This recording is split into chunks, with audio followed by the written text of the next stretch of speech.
Sugar has been part of the human diet.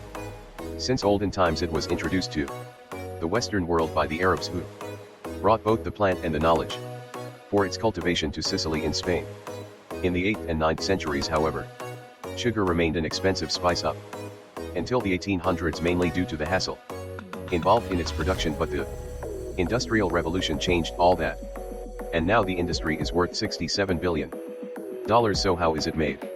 In the U.S. an estimated 55 to 60% of all the sugar produced comes from beets, while the remaining comes from sugar canes. Interestingly, both these sources require different climatic conditions to cultivate sugar cane. Is primarily grown in tropical and subtropical regions, while sugar beets are cultivated in temperate climates. The process begins with the selection of suitable land for cultivation. The land should have good drainage, access to water, and fertile soil. In the case of sugar cane, it is primarily propagated through stem cuttings called scent, while sugar beets are grown from seeds. On average, it takes the sugar cane plant 12 to 16 months to reach maturation. Once it does, it's time for harvesting season. In the U.S. the harvesting of sugar cane is done through specialized machinery. Once the sugar cane is harvested, it is fed into the base of a conveyor that drops it onto a transport bin that follows alongside. This sugar cane is then loaded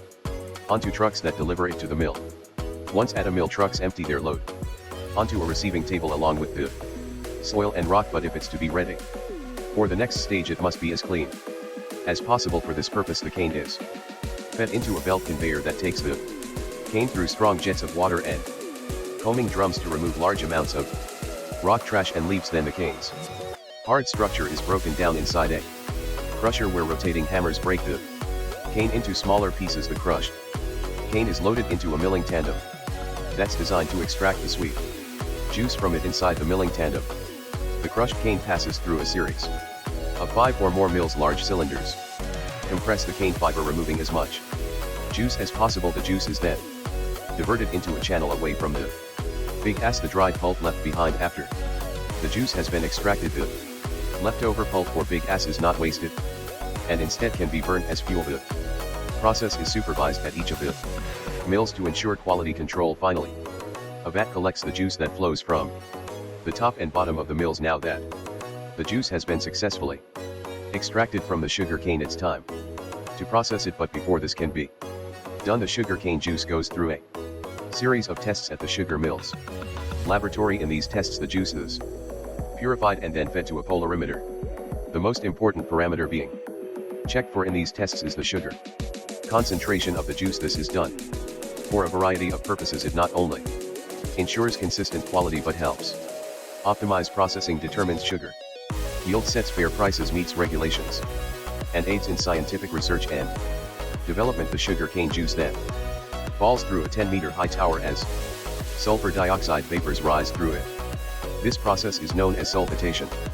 This preserves the juice by inhibiting the growth of microorganisms and also balances the slightly acidic aspect of it. In a separate vat, workers add powdered lime to water, preparing a solution to which they will then add the juice. An agitator mixes the cane and lime juice for about 6 hours to complete the process called alkalization.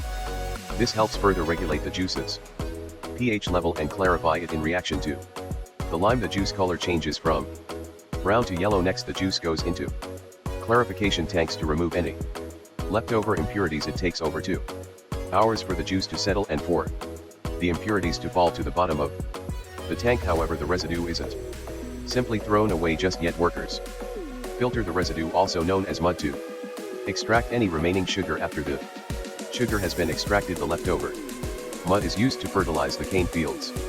The purified juice collected from the clarification tanks is then boiled in a series of evaporators. Each succeeding evaporator has a higher pressure, which means that the sugar boils at a lower temperature. The evaporation process removes about 2/3 of the water content of the juice. This brings the concentration of sugar in the juice from 15 to a whopping 60. Then the juice collects in 15-ton tanks to clarify even more. Any impurities left in the juice flow to the top of the tank, which is then skimmed to the edges of the tank with the help of a rotating paddle. The final tank produces a type of syrup with 65 solids and 35% water.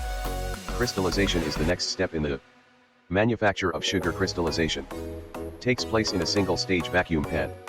The syrup is evaporated until saturated with sugar. As soon as the saturation point has been exceeded, workers add sucrose crystals suspended in alcohol into the serum. The suspended sucrose crystals can act as seed crystals that provide a surface for new sugar crystals to form. By introducing these seed crystals into the syrup, they can serve as nuclei for the crystallization process, initiating the growth of new crystals more rapidly and uniformly. The growth of the crystals continue until the pan is full. When sucrose concentration reaches the desired level, the dense mixture of syrup and sugar crystals called mosaic white is discharged into large containers known as crystallizers. Crystallization continues in the crystallizers as the mosaic white is slowly stirred and cooled. The syrup then goes into a high-speed centrifugal machine which removes the sugar crystals from the uncrystallized syrup inside. The sugar spins at 1200 rpm. The mother liquor or molasses is separated from the sugar crystals which remain inside the perforated centrifugal basket, while the molasses passes through. The crystals are then sprayed with a fine jet of water to remove most of the syrup coating and produce raw sugar of high purity. Raw sugar from the centrifuges contains 97 to 99% damp sugar. Crystals are dried by being tumbled through heated air in a granulator. This brings the humidity level of the sugar down to about 0.02%, the standard for table sugar. The dry sugar crystals are then poured out of the dryer and into a bag that can store 1000 kilos. A hoist then carries the bags to a packing facility. The hoist can carry 3 bags at a time, which equates to 3000 kilos. Talk about a heavy load. It lowers each bag into a chute that leads to the factory's main floor. Workers carefully open each bag in turn and pour out the sugar into the chute. The chute feeds into an automated packaging machine that fills a series of 2 kilos of plastic bags. Maintaining mill sanitization is a critical aspect of quality control measures. Scientific studies have demonstrated that even a small amount of sour baguette's fiber residue from sugar cane can contaminate the entire flow of warm juice passing over it. To address this, modern mills employ self-cleaning troughs designed with an appropriate slope that prevents bad gas from accumulating and ensures its flow out with the juice stream. Stringent measures are implemented to control insects and pests within the mill premises. Efficient transportation methods of quick delivery of sugar cane to the mills are essential due to the rapid spoilage of cane. Automation has been introduced to streamline transportation processes and minimize delays, ensuring that the cane reaches the mills promptly. Preserving the high quality of the end product necessitates careful storage of brown and yellow refined sugars, which typically contain 2% to 5% moisture. These sugars are stored in a cool and relatively humid environment to maintain their moisture content and prevent them from hardening. If you got a sweet tooth watching this video, why don't you head over to our How Chocolate is Made video right here.